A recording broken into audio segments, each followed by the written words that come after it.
finding out that David Goggins was a fat person at one point did make me like lose a little bit of confidence in his message. What? Yeah, 100%. Because it makes it unrelatable to people who aren't in his shoes. Because like him being really big was his huge chip on his shoulder, where he was like, "Fuck it, like I'm doing this, like I'm all in 100%." And I'm like, that's awesome, like so happy for him. That's sick, like super cool. But I'm like, I don't have the chip on my shoulder. I'm like, I like his message, like good message. But like now I'm like, well, yeah, like there's this driving force that got you to start it. And I'm like, now it's unrelatable. I think everyone like society disagrees with that in terms of storytelling.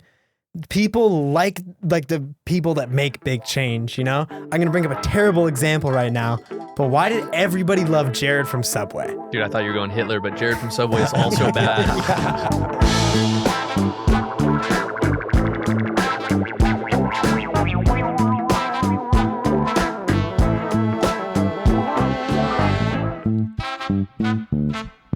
Welcome to You Are God, the podcast. Greg, Dylan, and Mateo here, a show where we philosophize, appreciate, and vivifies. We do a little bit of vivizing. It's like vivid. We turn the saturation and the sharpness up to 100, dude. Some Vivans. What is Vivans? It's vividness for your life, bro. It's a pretty good description, I think. Okay. Pow, pow, pow, pow. Greg, Dylan, Mateo here looking to get in touch with our innermost selves while discussing the underpinnings of our conscious reality. Find us online, Instagram, and TikTok at You Are God Pod. That's You Are God Pod. What were we talking about? I agree with your perspective on this story that David Goggins' backstory makes him makes the whole story way more compelling. Yeah, Totally you agree. want to hear about Totally people's agree. pitfalls. You want to hear about the things that you guys think is cringe. Well, I guess it's fine that it's cringe, but I don't think it's fine reflecting on the things that were cringe. Yeah, and I think the David Goggins example is a little bit outside of cringe. I think my big thing, though, is like you want to learn, maybe this is just a personal thing, maybe I need to open my horizons more, but I like to learn lessons from people that I guess seem like they were in a similar situation to me or trying to achieve a similar goal. Mm-hmm. So David Goggins' story is very interesting. Do I ever feel compelled to follow any of his advice? Not really. No. Because I feel like the situation's different. But so I don't think I think it's still good that he told it, why try to have the broadest appeal to the broadest amount of people when you should have appeal to people that are like you? Agreed. I don't want my audience to be a bunch of people that aren't like me. I want them to be people that relate to what I say so I could talk about how I feel. Can I use a different example than David Goggins? Yeah. The CIA dude? It's all over TikTok. Long hair. Might not be in CIA. I don't think that guy's in the CIA. In the CIA at all. Really? Who's going to fact check He that? talks The about it all the CIA, time. dude? That's fair. That's fair. Well, he said some things where I was like, that's an interesting insight. Okay, sure. And I was kind of getting oh, these seem fine, And then one clip came up where he was talking about back in, not airplane training, what was it called? Air Force training. Airplane training. He was in a dorm with a bunch of other dudes, Mhm. and they were all drinking. And he was like, you guys can't be drinking. It's against the rules, And they were all like, oh, dude, don't worry about it. Everyone drinks, it's fine. And he was like, I had to go and report that. And they all got kicked out of the school. Uh-huh. And the dude was like, the interviewer was like, oh my God, really? You did that and you felt good about that? He's like, oh yeah, yeah. And then from then on, I was like, that's horrible. Bro. Not your kind of guy. And it makes sense. It's not a good character trait, I'd say. You want to stick with your fellow people, and you got to have a level of discretion, even if it's slightly bending the rules. But I mean, for CIA, they probably want full disclosure from their people, They don't want someone that's going to try to make a judgment call that's going to be against their rules. It's just some nerd shit. That's some shit I'd never bring up. I would never be like, I snitched on a bunch of my boys. I'd be like, oh. Because I think to give a little bit of context too, if this makes it in, we're kind of talking about this from a public persona perspective. Yeah. Is it worthwhile to talk about even maybe, and David Goggins, maybe it was a fucked up example on my part. Because his whole thing is nothing about his situation is something that he shouldn't or would have any reason to not overcome say. Challenges. Yeah, you want to, so that's great. But if there is in this situation, a specific negative in the past of somebody's career or, anything related to what they're speaking on currently, Mhm. That's negative and would typically be seen as a negative quality by most listeners, is it worth bringing up? I think so. I think if he wanted to tell that story, he had a reason to tell it. And if he's proud of that, I mean, why not tell it? It's going to like increase the contrast of humanity, and it might get people like you to click off. It might give very disciplined, pro social structure people a reason to click on, you know? Some fucking nerds, dude. I don't know about nerds, but maybe they're very submissive and breedable. Yeah. Yeah. And I do think that you're right where it like that follows the rule of like you should just do and be yourself, and you'll naturally like shoo away the people that shouldn't be around you and attract the people that should be around you. 100%. But it is interesting. I mean, I now just feel like we should get into the cringe topic of it, you know? Yeah. Because that's like the angle of this that I feel like is most like pertinent. You know? And I feel like it doesn't even have to completely apply to the full public persona and what you're like if you're on a podcast. It's also when you're talking to somebody new and introducing yourself to somebody is kind of how you guys were wording it beforehand. The CIA example was still not even the best. I think the best example is Moist Critical talking about Moist Critical. That's a YouTube channel name. That's 100% a real thing. Okay. Yeah. He's got 10 million subscribers, so he's definitely like a notable character. He talks about how in college he had like, you know, he was wearing fedoras, doing Naruto runs around college. Yeah. That's as cringe as it gets, you know? And he knew that and was self-aware. He was like, yeah, I couldn't talk to girls. It was like, it was a mess. Mm-hmm.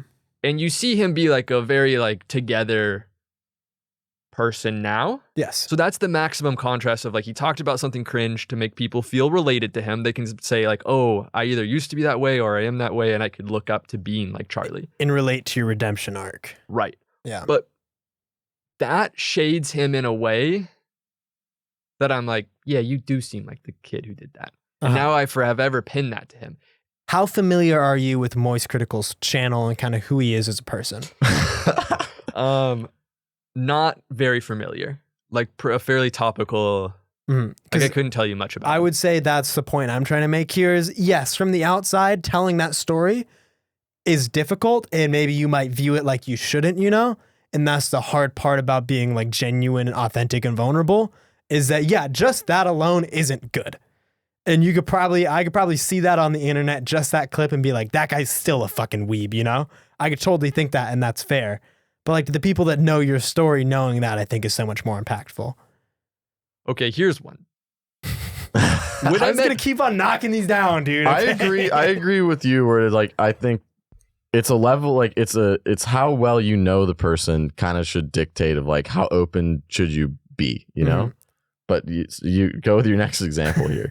When I met Kyrie, yes, she was objectively cooler than me. I pretended to be cooler than I was. Okay. Which she immediately saw through 80% of that.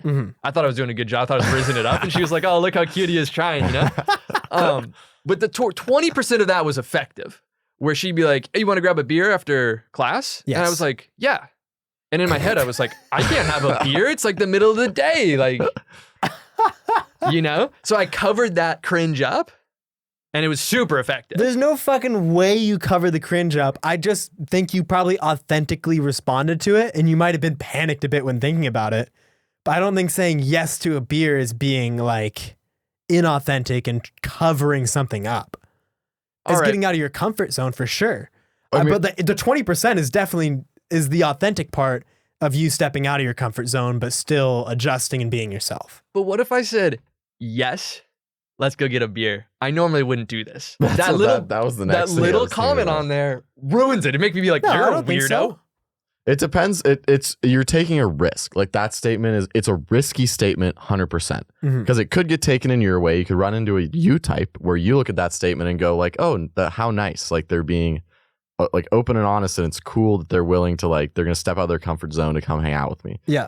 Or you get somebody who like maybe is not that, you know, conscientious, and it's just like that's kind of lame. I get that and I understand that, but if you're a person that doesn't take that risk, the times where you do cover it up and you're maybe not taking the risk, but you're covering something up, it's gonna be that much more noticeable because you weren't transparent before. But Gregory freaking got through it.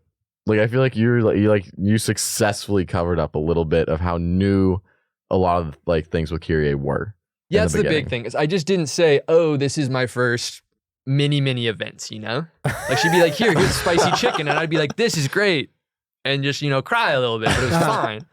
Well, yeah, I don't know if you don't need to say that for every time you do something, because if you successfully pull something off and they think you did it before, cool. I guess that's all the better, But I don't think there's anything wrong within one specific isolated scenario, just being like, oh yeah, I've never done that before. Like, it's not my style, but sure, yeah, let's grab a beer. I'm feeling a bit kooky today. Dude, you just got to cover up those red flags.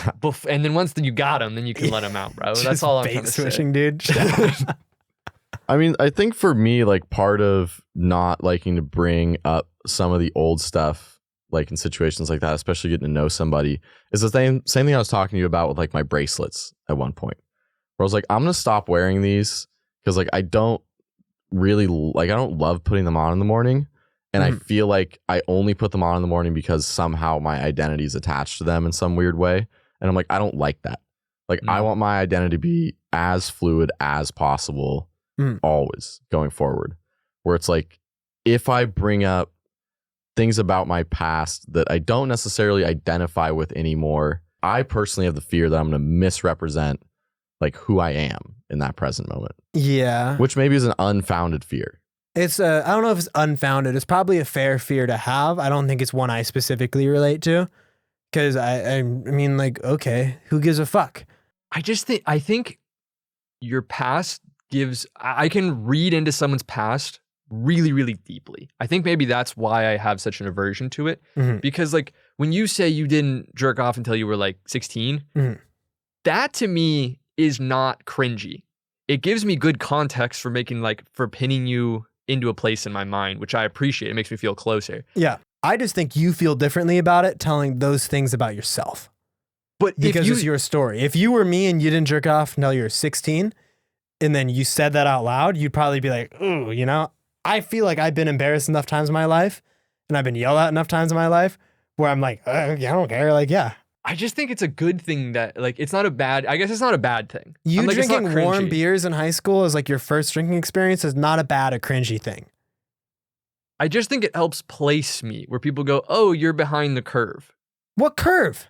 What curve are you talking about? The getting drunk at 12 curve. Yeah, you're behind that curve, I think you place a little bit of identity in that curve, and that might be the issue, How do you mean?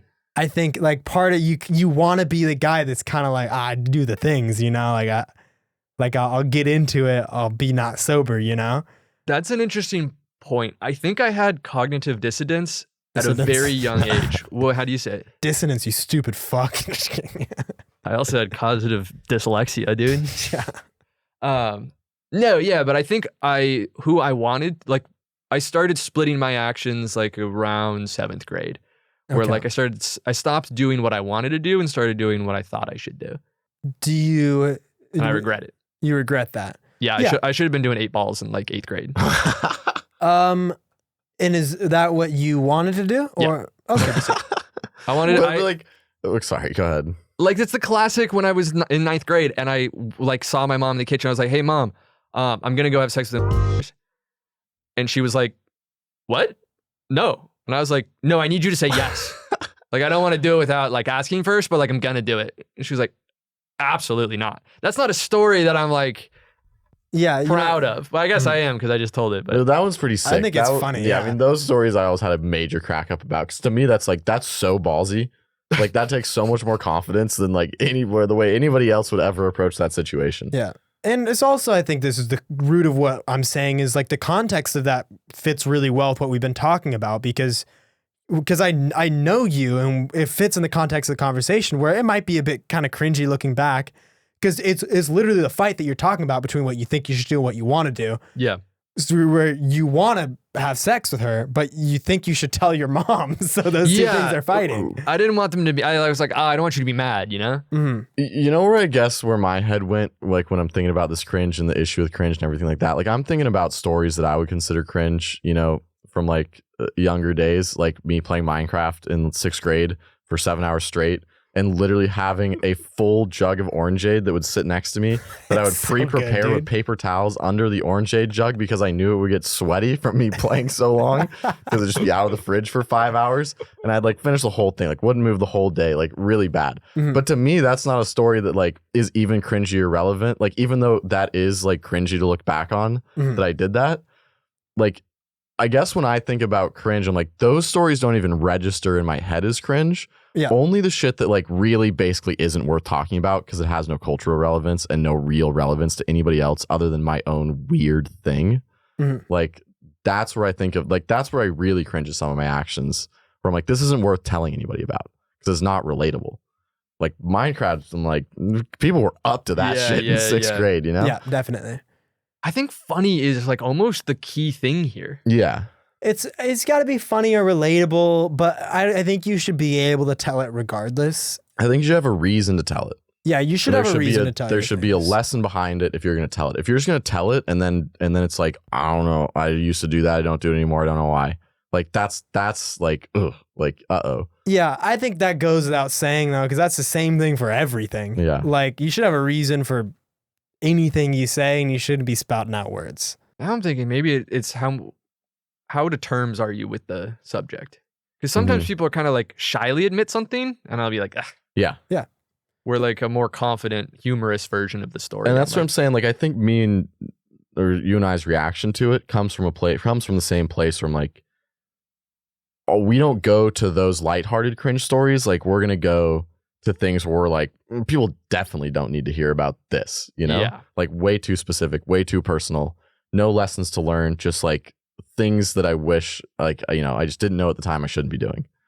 Dude, do you guys have like a cringiest memory? My biggest cringe moments that I can name off the top of my head were definitely like super early ones, like not irrelevant to talk about, but it's just like kind of generic, like, yeah, calling the teacher mom. Mm-hmm. I remember being like the line leader one time at elementary school and like being like, I'm the fucking star student. And the teacher was like, what? I'm like, oh, fuck, dude. Any ones where you got like palpable feedback from a group where they were all like, God damn. And you knew in the moment that you're like, oh, I don't know if I really I might have screwed that one up. I feel like I live relatively shamelessly. So it's gonna be hard for me to come up with one, but you tell yours and I'll see if I can come up with something similar. I'm sure it's gonna spark off the goddamn like receptors and be like, oh shit, dude. See, now I'm thinking about like, isn't my entire point of the argument that I shouldn't tell this story because it's not useful? Well, If it's not useful, then you're like, probably. I don't know, I would argue probably isn't. We're giving context to it at this point All to right, figure all out right. if it is useful. So, my cringiest memory of all time was I was selected at SDA to be one of the people to represent the senior class, like the class of students to like outside someone from the state. And they came in like, what makes SDA special? And we went around the group and everyone was saying their thing. And I was like, just a school where like, you don't have to smoke weed to be cool. And I forgot his name, but a kid next to me who clearly smoked weed was like, that was the cringiest shit I'd ever heard. Like he moaned when I said it. He was like, oh. And then he looked at some of the girls and the girls were like, bitch ass, you know? And I was like, I remember being like, fuck. And the teachers were so gassed. They were like, that's the line we wanted, dude. That was so good. And I was so embarrassed. I'm still embarrassed about it, dude. I don't even remember the kid's name. Like the kid wasn't that cool, but it was like, oh yeah. yeah, that's a bit rough. That's rough, right? Like that's like, cause then later I started smoking a bunch of weed, you know? So then I was like, oops, wrong, you know? Do you think you'd feel the same way do you think you'd feel less cringe if you never end up smoking weed, you know, if you kind of stuck to those principles? Because that goes along with the CIA guy thing where like, maybe it wasn't like a super personally cringe story, but it's like, it's going against the grain with kind of what society is as a teenager right there. People who don't smoke weed cringe me currently. Interesting. Yeah. Like, but what about like a person, like there was, it wasn't a guru dude, but somebody giving advice. He was like, never having done any drugs, never drank, never done anything like that. He's like, that is my edge. He's like, he was like, I recognized it early that like, this is going to be my edge because nobody else seems to stick to this. And I'm like, that's a very respectable attitude about it. I feel like. But there's an extreme level of awareness of why he made that decision, which is why it's so not cringe. Like, to me, at least. I think I hate that. If someone drinks a couple times, 2-3 weekends, and goes, I'm never drinking again. I'm playing soccer. I care about soccer. Fuck it. Mm-hmm. That's awesome. Mm-hmm. But someone who's like, I would never put weed smoke in my lungs. But like, see, that's not their attitude. Yeah, you're coming at at it from like a judgmental voice. This guy doesn't sound like he's judgmental. It sounds like Dylan says that's his edge. And that's almost his brand, you know? It is. And it is like his brand. And he is judgmental towards the people who do, which I think is okay, whack. that's bad. Yeah. Yeah. Which I do think partially goes along with the attitude that you would develop if you were to never have drank or smoke weed or do anything like 100%. that. So like there is an inherent thing where I hear that and I go, okay, well, you're just missing out on a huge part of life and you're like lacking knowledge and relevant experience to really know what you're doing. Mm-hmm. But as long as you know your lane well enough, you probably could be very successful being in that lane. Yeah. Because you are doing something different. It's just like very unrelatable and makes you sound kind of unrelatable at times. But I like that he owns it. Like, as if you own something hard enough, even if I have my own personal opinions on it, like I'm not going to pipe up about that. Somebody be like, okay, you own it. Like, you know what you're doing it. Okay. That's what I'm trying to get at here too, is that it might be cringe telling a past story, even if you have changed from it or you're still connected from it in some way. But what's really good is repping things with confident transparency. Mm-hmm. And if you're able to do that and then people can tell, people will be able to tell that you're further connected from that past cringe version of yourself or that perceived judgment that people might think that even though that guy was judgy, if he's open and transparent about it, people might be like, okay, maybe he's not judgy about it. And I think that goes for so many things where it's like everything comes down to like, how aware are you about this thing? Like if you show a lack of awareness, like people are going to sniff that out very quickly.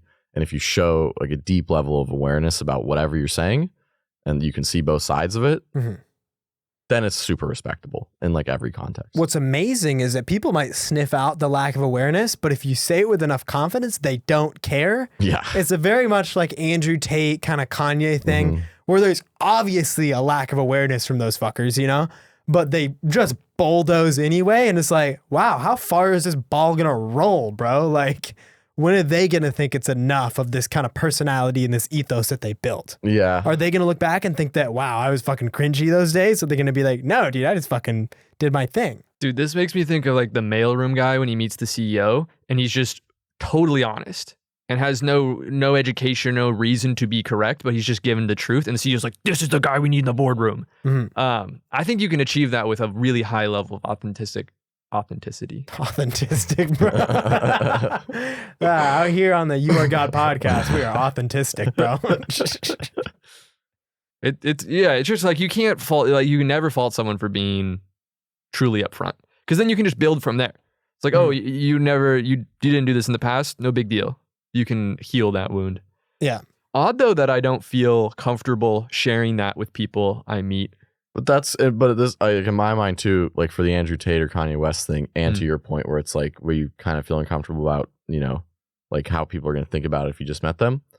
Because like awareness is very respectable, but then like the person on the other end of that also needs to have the awareness to be like, oh, this person's aware of it. That's very respectable. Like there's a lot of people without the awareness to even think about the fact that that person might be aware of what they're doing. Like it's for sure a two-way street where depending on what you want the outcome to be, like you gotta be thinking about, okay, well, what's the audience going to be thinking You about? got to open up for people to understand yourself, you know, and they have to open up to receive you. Someone ever been open with you? Well, you're closed and you're like, yuck, bro, put that away. Yeah, definitely. That's a horrible feeling when you open up and you get shut down, or vice versa. When someone's opening on you and you're like, bro, we're in the elevator, like calm it down. It works so well sexually too. That's why I feel like people on drugs, sometimes you're like, I appreciate you're having a good time, but like, don't bring it over here. Yeah. That's the one thing that homeless people get wrong, you know, is they're out here like imparting their experience on me. And I'm like, hey man, if that's your truth and you're happy, go ahead, you know? But like, you're fucking screaming at me on the sidewalk, bro. Like, chill out. Those are the bad homeless people. Yeah. The good ones, you see them like petting a tree and you're like, yeah, dude, The good ones you see at In-N-Out, like, or like walking back from In-N-Out, like fucking twice a week, you know, they got their routines, you know, and they don't say a fucking word, bro. Do you think that you would want to be more open to receiving people's openness more often? Or do you think that's like dangerous? Oh, I'm too open all the time, I would say. I've causes most of my social problems in my life. But what about people being too, like, would you, if you're that open with people all the time, would you prefer that other people are more receptive to that openness? No, I'd prefer they're fully closed all the time. I wish everyone was No closed. way. No, you 100%. don't. No, you don't. All right, okay. A couple examples, right? Today at the weed store, right? I go into the dispensary, and this woman doesn't say anything to me. I say, hi, and she just sticks her hand out. I put my card in there. She like does some stuff and gives it back to me and never looks at me. And I was like, fuck this girl. I don't even want to buy weed here anymore. Like that was so rude because I was happy and smiling and I was given like, let's be friends. Fully closed off from her then. She was fully closed. I mean, so closed off. I was like, I'd never seen this before. At Target, you know how I'm just like always kind of like friendly. Some guy was like, hey, how you doing? And I was like, oh, good. How are you? And cut to an hour later, he's trying to get me in an MLM scheme. We've been talking for a full hour because I'm just like too nice. I'm just like, oh yeah, let's chat. It's fucked. Yeah, and I think that's fair. Well, I think that's what you were saying about the homeless people too. Is like if you're gonna allow for that much openness, like you're really allowing that to take a lot of brain space. Like that's changing your whole vibe for that moment. Yeah. Which is where I'm like, super good to be open and allow people to be open with you, but definitely a time and a place. And a time and a place to be like, I'm not going to let you take over my energy right now. And the best way to do it, the best way to be closed but nice and kind is to be a mirror. Where you reflect their energy back at you, but you keep it quick and simple. Where you smile at the lady at the dispensary, she smiles back. Keeps it transactional, simple. She didn't smile back. Yes.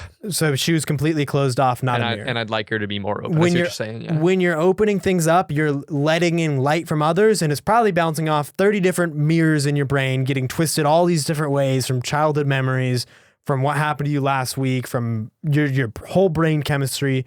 Then you're spitting it back out. Could be good energy, could be bad energy, but it's passing through like 40 different mirrors, you know? And at Target, you were maybe too open. You're passing all the vibes through too many fucking mirrors. It was just you're giving that person too much fucking time of day is what I'm saying. Where you can be open. People are so crazy, dude. Dude, they really are. Cause like, if I interact, like Dylan's there's tons of Dylans in public and they don't even look at me. They just do their business, you know? And that's what makes me feel comfortable, you know? And then every once in a while, I'll run up on someone who's like, let's talk. Those are the scary people, bro. You attract those people more than I do, quite honestly. Oh, yeah. It's because I'm so open. I'm a little squishmallow, bro. People want to touch me. It's funny because you are definitely so open.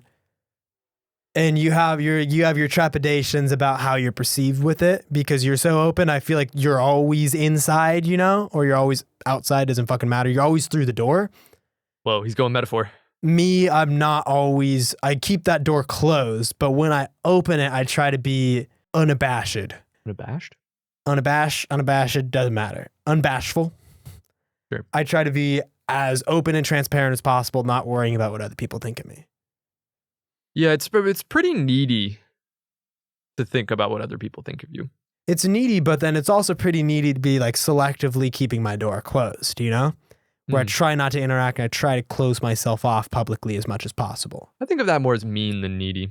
Like people who have a high degree of disagreeability. Oh, Jesus Christ. Let me run that back. A low degree of agreeability. Low agreeability. People who are very closed I look up to them because they're able to like segment off the world. They're able to segment off the world. I get that. And it leaves a lot to the imagination where people are just going to be guessing at what you do. But that leaves power and there's a lot to it, you know, but it does lack connection. Yeah. People think of those people as mean. Dylan, you want to hop in on here? No, I agree. I mean, I think I'm one of those people that probably selectively opens up and selectively closes off. Because I think of you as super warm. But I bet a lot of people are like, that tall guy didn't even look at me. I don't know. I don't know anymore. It'd be interesting to know now. But yeah, I think without interacting with me a lot, I think it's easy for me to come off that way. And I do think I like that. That is kind of what I want. You're an alternator. What do you mean? I'm just saying you're an alternator and Greg's a conduit of the universe, dude. Yeah, like that's something I think I that. do intentionally, I guess. Where I'm like, I do in some ways want to be seen, not as closed off initially, but I'm like, I don't want to be bothered unless I make it very clear that like, hey, like bother me. Mhm. Like I'm in the mood to be bothered. Like let's get something going. Yeah, you're in the mood for that. Or it's like if you're going to bring something to me and like, if you're going to talk to me in public, you better have something good to talk about, you know? Or it doesn't even have to be good to talk about. Well, if you're literally going to come up to me in public out of the blue, then yeah, it better be, you better come at me with a hook, you know? Yeah. But like it was something where in Chicago too, I think I thought about it more because it's like, I'm going to get on the train. I don't want to be bothered by like any random people on the train trying to like ask me for things. Yeah. I'm like, I'm on the train, getting where I'm going, I'm getting off. And like, obviously like certain scenarios, you know, break that mold. But I was like happy that I was like, cool. Like somehow I figured out how to pull this off where I just never get bothered. Like never was bothered once in Chicago for anything. It was great. And Greg would be on that same train probably getting bothered, I feel Exactly. like. He literally, the first day he showed up, immediately on the first train, like little like platform we were on, Gregory's got a homeless dude standing over his shoulder, staring into his eyes, like 6'4", like just on his shoulder, staring at him. I'm like, I've never had anything like that happen in all of my time in Chicago. And then immediately, as soon as Gregory's there, it's like, you know, so like, it's just, yeah, we're attracting different energies for sure. It's wild that the energy I give off is what's good, come over here. That's always what I feel like people are like, oh, my bad, let me come over. And I'm like, no. It is like freaky because then, yeah, you get that around the wrong person and they don't perceive it as openness. It's perceived as like a challenge. Like you're subconsciously making eye contact with them, even when you're not making eye contact. And they're like, who's this dude over here staring into my brain right now? Like this, I know this person's thinking about what I'm thinking about. Just spiritually open, dude. Yeah. Yeah, dude, 50 Cent always talked about how like the wrong glance can get you killed, like in bad places, you know? Mm-hmm. And I don't even have to look at them for people to be like, that dude's fucking standing at me wrong. You definitely have a real big magnetic field going on. Like people feel it once they get around you for sure. Bro, that's why like when you really get up to the high dimensions, it's weird because I feel like I can see those and I'm like, whoa, I can see the fields and I'm like, oh, that's why these things happen. I'm like spouting out all this energy I didn't know I was like letting loose. Do you think you're able to contain your energy at all in certain ways? Have you found ways to be less magnetic? This always falls back on the body system where it's like you can't always directly change how your body works, but you can force your body to work a different way. I think you could focus it, you know? The unspoken energy I give off, I can't change by thinking about it, but if I think differently, the energy will change. Yeah, you don't change by thinking about it, you change by how you're thinking. Because let's be honest, at the weed place, right? I was thinking, don't be a pervert. And I feel like I feel like she caught that energy, but I wasn't doing anything wrong. I just given uncomfortable energy and she's like, I don't want any part of this. Yeah. That's pretty fair that if that was the energy you're giving off, that she was like, nope. But isn't if you're giving off, if she was sensing the energy from you being like, this dude's trying so hard not to be a pervert right now, I think I'd be pretty closed off too. But that's crazy, right? That it's like, I didn't look at her weird. I didn't even look at her at all, basically. Yeah. Well, I just think it's the fact that you're an open book, you know? And it's the second you're worried about not looking, like, who worries about not looking like a pervert? Me, huh? Perverts, dude. Oh, yeah. I'm not exactly, saying that yeah. you're a pervert, but like people, like that's how people see through it.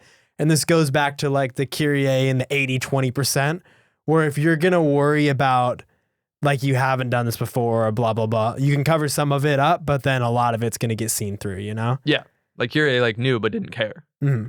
Like I was like, she can't find out I'm a nerd. And she's like, it doesn't bother me. It happened at the liquor store too. I was like totally normal, walk in, I'm looking at the beer, and then I just glance over at the guy at the front desk, like real scared looking. And for sure, he looked up from his phone and was like, oh, what's going on? Like, are you? And I was like, I'm not stealing in my head. Like, that's the face I gave him. And that's like the most like, okay, so you're definitely stealing. And then I gave him my ID and he was like, oh no, I just need a card. It's such a relatable experience though. Like I saw this on a meme, being in a grocery store trying to act like you're not stealing when you're not fucking That's my whole stealing. life, bro. Yeah. It's just is interesting because I can have those thoughts and be like, okay, let's act like we're not stealing right now. Like, let's fucking put out that energy. And I'm able to do that, you know? I just think about thinking. And once you start, that's a thought loop that goes infinitely deep. Yeah. It's not good places. I just think you're able to focus your magnetic field, you know? I think if you like find a way to do it, if you like learn from Kevin Gates, you can start like car batteries and stuff like that. And that'd be pretty powerful. I would love to learn that. It's kind of flow state, right? Is it focusing your energy or is it, well, this is two ways to describe the same thing. But I almost feel like more so than focusing your energy, it's like casting out all the other distraction. Yeah, definitely. You know? Casting out the distractions, casting out the insecurity. Because if you had good energy and you came up not thinking and not worrying about looking like a pervert, probably would have been a fine interaction, you know? Probably wouldn't have been an issue at all. What's weird is sometimes I'll be distracted from thinking and I'll be comfortable and casual. Mhm. And then someone will be like, oh, how's your day going? And then my brain turns back on and I'm like, oh shit, like how'd I get here? Yeah, And that's I really hate it scary, when that bro. happens, you know? Yeah. When you're in flow state and just the fact that like, is this when you do something well enough that you recognize that you did it well, then you're fucked. Dude, I wish I had a handbook for how to talk. Every time I talk to Anthony, I'll say something and then I can't gauge how he reacts. So I go, oh, you know, and he goes, oh yeah. And I swear him and I went like, oh yeah, like back and forth like a bunch of times. And I was like, sorry, I don't know how to talk, dude. It's not your fault. There's books on that, you know, meant for people that have issues with that sort of thing, Greg. I ain't gonna read no book. It's meant for the authentic people, you know, and it's just fine. There's nothing wrong with it. I wish I could read one of those books. I'm quite honestly not that good at conversation, so. I don't think those work. Because you've never read them. The autistic people are probably the best conversationalists I know. I was talking to this guy on Overwatch. He was like, I had to read books as a kid to teach me how to talk because I didn't know what I was doing. And that guy was amazing. He asked like the right questions. He like kind of knew when to give like affirmation conversation, like let me know he's listening. He had all the right cues down because he like studied it basically. Yeah, I'm pretty convinced that all that stuff is a skill. Yeah, Like any personality trait that you don't like about yourself, like you can just build it up as a skill and then not be bad at it anymore. Yeah, absolutely. Yeah. You can't get rid of your fatal flaws, but you fucking build upon Well, that. you'll always be your own person. Yeah. But you could definitely like get good at stuff like that. You got a sour face on, brother. Yeah, dude. I was just thinking about like how I'm so incredibly comfortable talking to autistic people that I'm like, Well, because that's that my might thing. say something. Like you, okay, let's say, sure, maybe you're bad at conversations with random people, like a car salesman that you never met, know nothing about. But I don't think you even care about wanting to be good at that. Like, I don't think you care about that conversation. You'd rather talk to the guy at the rock shop, you know? Yeah, it's like I just don't even think it's in your space of relevancy to really want to get good at that kind of conversation because inherently I don't think you want to be having that conversation anyways. probably true. It's so valuable though. Such I a guess so, monetizable but skill. Yeah, but it depends what you want to be able to do. Yeah. It's like if you're, I don't know. Like is it a skill to be like, should you build skills that you want to help you achieve what you want or be who you want, whatever? Yes. Mhm. But it's also, I think, important to be like, okay, well, what stuff do I literally not care about? Yeah. Like maybe you just don't care about knowing how to make good conversation. It might not be relevant to you at all. I agree. And I think there's like, even if the car salesman isn't the type of person you want to be talking about, if that is a skill tree that you think has even the smallest bit of value, you could put like 2 attribute points into it to figure out how to be a mirror, be quick, and keep it brief. And I think that has value to it. Knowing how to start a conversation real quick and how to close it real quick. And that doesn't take a lot of effort. Part of me thinks I 100% always know what to say, and it's fear that messes it up. Mhm. I think that's probably the case. I think part of that fear sometimes can be healthy. There's a lot of things that pop into my head after people say things where I'm like, this would be the first thing that's in my head that I could say back. They're not going to like what I have to say back to them right now. It's not worth saying, you know? Like, I think I have trouble speaking to people because I don't want to be honest, and I don't want to be honest because I don't want them to not like me. But with autistic people, they're like, I know they're not going to judge me. They're Mhm. just like, this is the thing I'm into. Are you into this thing? And I'm like, yeah, I'm into this thing. And they're like, great. And I like feel so comfortable. Yeah. And it's a slower pace. I will give points to that I like that it's a little choppy. Like, they're cool with pauses and stuff. I guess so. I just think like fear is like you're putting a governor on yourself with fear, you know? If you let, like when you put a little governor on like a quad, it makes it go. My parents put a governor on my quad when I was younger, pissed me off, and I told my dad to take it off, and he took it off because it was going too slow. You ever heard that one? Yeah. I mean, I think I have heard it before. Mm. Who's our governor? Gavin Newsom, brother. Dude, I'm gonna He's start making being us go slower. like, But yeah, I think fear, using it that way or thinking of it that way. I mean, you can think of it that way because it's true. Like fear is stopping you, you know? But if you let it stop you, you're letting it limit your capacity. And you might have higher risk conversations and you might strike out more, but you're going to hit more home runs. That's like a pretty core insight that I think is fully real, that is a really difficult one to stick to. Mhm. It's probably impossible to stick to fully. And it's a really easy one to forget and Easy one to convince forget, yourself that it's wrong. Easy to forget, easy to convince yourself it's wrong, but it's easy to forget that it exists. Once you start throwing up shots like you don't miss, kind of good vibe, you know? Yeah.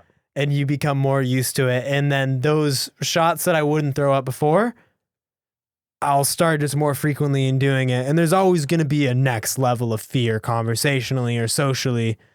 But I don't know. I think you'll know when you're limiting yourself too much. I think you guys both know like what you limit yourselves on. And I know too what I limit myself on. And there's a healthy limit and there's a non-healthy limit. So, but that was like one of the strongest insights I've ever had, like strongest epiphany moments I've ever had, when I realized like, oh, the most valuable thing you could offer to anybody else about your personality is the first thing that pops into your brain. Yeah. Like whatever that first up front of your brain response is, even if it's negative and bad. And it's like, it probably is the most valuable thing for you too, where if it's negative and bad and you get a bad reaction and people are like, that's a bad vibe for this reason, great learning opportunity. Yeah. And you could train it out of yourself or you can stick to your guns, you know? Yeah. That's a big thing on dates. It takes me a while to get comfortable, but once I get into it, bro, I'm like top of the brain. I'm just gonna start spitting, bro. Might not be good, but I'm gonna start spitting for sure, bro. Yeah. Dating's so easy. Like there's no stakes. Like as long as you can get past the idea that even if you're super attracted to that person, like they're not the only one. Like you will run into somebody in the future 100% that you think is just as attractive and like makes you feel that kind of way. So like there should be like zero stakes, like 100% honesty, where they're either going to react really well or they're not going to react well. And if it's like pretty unpleasant, like you never have to see that person or interact with that person ever again, for the most part. Yeah, for the most part, I agree. I think the dates go best when you view it that way, as zero stakes for sure. Definitely. Where like work, there is stakes. Like you're around that person every day. Like probably censor yourself a little bit to make sure that like you just make it smooth. Dylan, what would you say to someone who their opportunities for dates are like, you know, maybe like 3 a year? Because then the stakes are, it's hard to admit that those stakes aren't higher than someone like you who's like getting offers pretty regularly. Yeah, that's a different ball game for sure. Because I feel like the reason you're so like, oh, dates are easy. And my reaction was like, no, they're not. And it's because I'm like, oh, these are rare. Yeah, no, it definitely is a practice thing. You just get used to it. Because, I mean, maybe I'm coming at this from a very privileged perspective where I'm like, they'll come around again. Like, I'm not really worried about it, you know? Well, maybe you're thinking of, I'm keep on bringing up these basketball metaphors, but you're like a high volume shooter, you know? And like, you shoot enough shots, you're going to hit that like efficient 3-point percentage, you know? But if you put too much risk on a date, if you start thinking about it too much and building your guardrails and thinking about your guardrails and being like, this is a risky date, I don't get a lot of these, I have to make sure I stay within my parameters, then you're gonna be like obviously a scared human, you know? And people are gonna be able to see right through it. Agreed. So like, even if there's a higher stake to it because it doesn't happen that often, you almost can't treat it that way. No matter how rare it is, you still have to come at it relaxed. Otherwise, you're gonna botch it. Yep. And that's the hard part. That's the part, if I knew the answer how to come at that relaxed 1 million times out of 1 million times, I'd be a millionaire. Like if I could do that 100% of the time, come at everything relaxed, like that'd be fucking ridiculous. Yeah. You'd be the mail room guy who gets to hang out with the CEO. Yeah, dude. That'd be killer. There's a famous gunslinger who has the same thing where he's like, yeah, obviously a gunfight, pretty high stakes. But he's like, if you don't pull the trigger relax, you're going to get shot in the face. Yeah.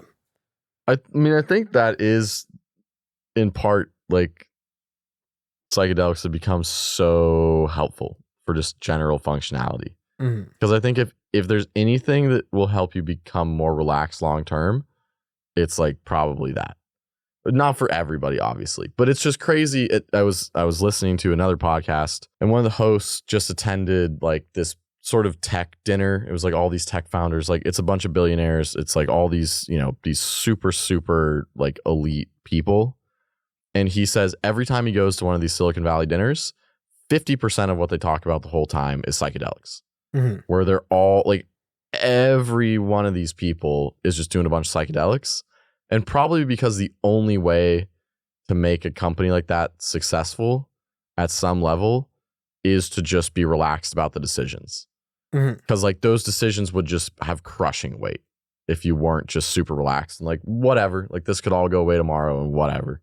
Yeah. Like I think you have to have like that the perspective with dating can be transferred to like anything that you're trying to achieve. It's like, gotta come at it relaxed. Don't come at it like you should, that you don't deserve it. Like come at it like it's like, we're gonna make it happen. And with the Silicon Valley thing, I feel like those people probably need psychedelics more than I would or more than the average person would, because their life is probably very fucking routine and like gray slate Tesla vibe, where like, yeah, they probably need someone to shake them, and like, that's what psychedelics does. It just shakes you until you realize like, fucking whoa. Because I'm like, you almost are like not, like you're maybe having the most human experience when you're building one of those and like your life just exists for one purpose, Yeah. But you're also like you're as disconnected as you could get from being a regular human, like doing regular human stuff. Like if you think about what we were doing 50,000 years ago, like if you're locked in a room coding, like you're in a whole different universe. It is as uniform as possible. So, yeah. And I think, if you're a tech CEO like that, doing a big mushroom trip or something, it's kind of just a crash course in perspective, where it's like, it's at least going to get you off the crazy rails that you've set yourself on.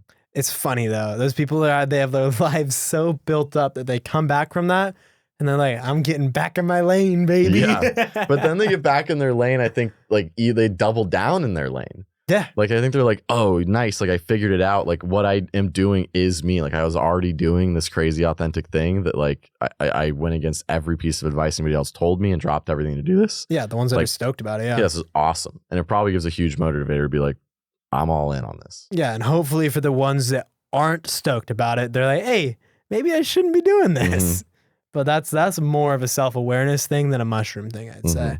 It is fascinating But the mushrooms create the self-awareness a lot of the times. No, the mushrooms don't create the self-awareness. Mushrooms 100% create self-awareness. No, mushrooms shake you in a perspective changer, but you create the self-awareness. It's up to you to open your eyes or not. For sure, I just they never put you in it. the sweet spot, Yeah. But you were capable of self-awareness before, and if you're incapable of it, then mushrooms can't do shit. Dude, I'm just thinking about like some people get the message of like, we are all one, and what I do to other people, I'm doing to myself. And then some people are like, I am God, the whole universe is me, dude. And I feel like tech CEOs are like, I am God, and my mission is the mission. Yeah. Which for their lives, that's true, but it's also like an interesting, because they would be letting people die. Like, do I kind of believe the mushrooms have like their own personality and are giving you some wisdom that you don't have direct access to typically? 100%. But I also do think that if you're one of those tech CEOs, there's so much buildup in your brain of like, you are this person doing this thing that you probably, if you did them and you're like, oh, like this, like very affirming. Very affirming of whatever you're doing. Who cares about the impacts? Because like you're the one in charge of this whole thing anyways, which is pretty garbage. You just take it two ways. Like some people are like, I need to like eat eco-friendly and be like easy on the earth. And then other people are like, I need to maximize the earth. It's like two different mindsets.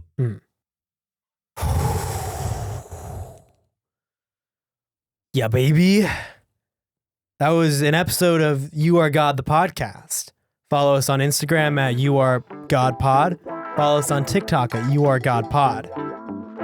Thank you. You are God, for real. Right now, wake up, you're God.